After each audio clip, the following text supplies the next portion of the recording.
Sæl Ólöf Dómaldur og takk fyrir að koma í viðtal hérna á Kvennablaðið. Mér langar til þess að byrja á því að spyrja þig, þú ert að vinna sem myndlistarmaður á Ísafirði. Hvernig er það? Það bara alveg frábært. Ég náttúrulega er í öðru starfi á daginn og vinn sem myndlistarmaður á kvöldin og nóttinni. Alla sólarhringinn? Alla sólarhringinn, alltaf að hugsa. Vera aldrei atvinnulaus. Það er náttúrulega bara frábært. Það er yndislegt að vera vestan og já, bara flott að vera myndlistarmaður þar. En það er nauðsynlegt að vera í öðru starfi á daginn?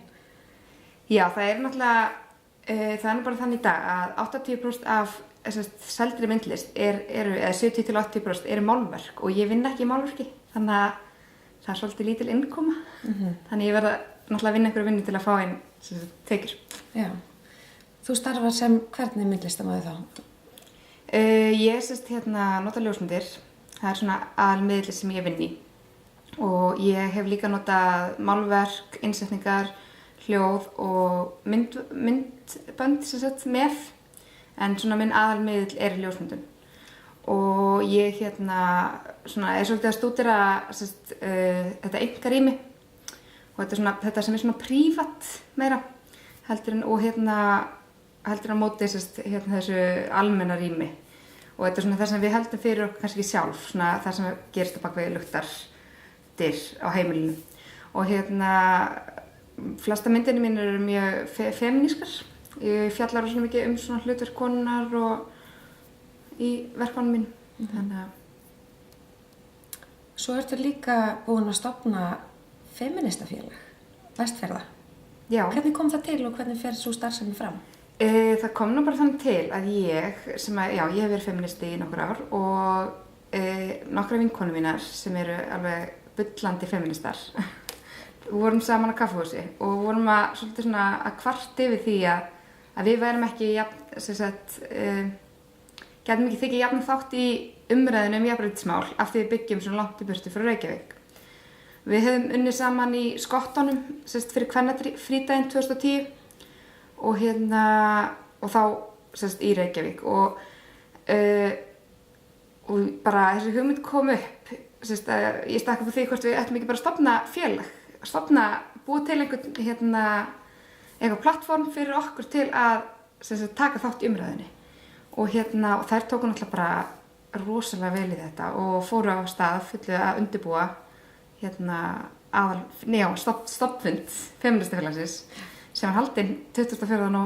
október, ekki nóvember, í fyrra. Já, 24. október í fyrra, þannig við erum bara nýorðnar eins árs og erum bara með þvílíkan fjölda af félögum og fylgjendum á Facebook. Og öllum búið að vera með? Öllum búið að vera með, bæði ömmum og öfum og unglingum og bara þeir sem hafa áhuga á því áhuga á jafnréttismálum á Vestfjörðum.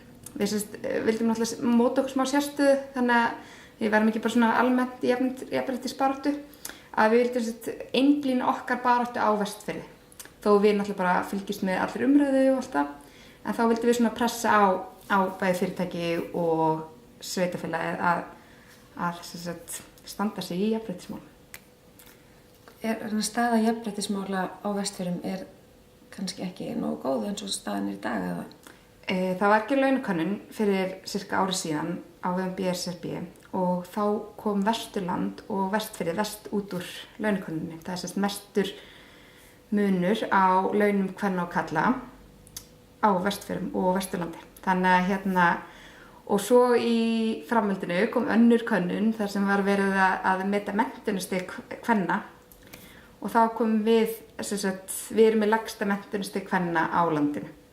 Þannig að þetta var svona alveg bara Það var rauninni full ástæða til þess. Já, full ástæða og það voru náttúrulega helling af feministum á staðnum áður en ég flutti þangað og voru örugglega búin að vera að hittast en það var samt ekki búið að stofna kannski svona opinbera vettvang fyrir þessu umræðu og kannski svona einmitt þær sem þekktust ekki voru ekki að hittast þannig að núna erum við bara allar saman og saman, ekki bara konur, við erum bæði konur og kallar í félaginu og við bara hvetjum eindregið karlmenn til að mæta núna á aðalfundin okkar sem verður eftir 2 vikur.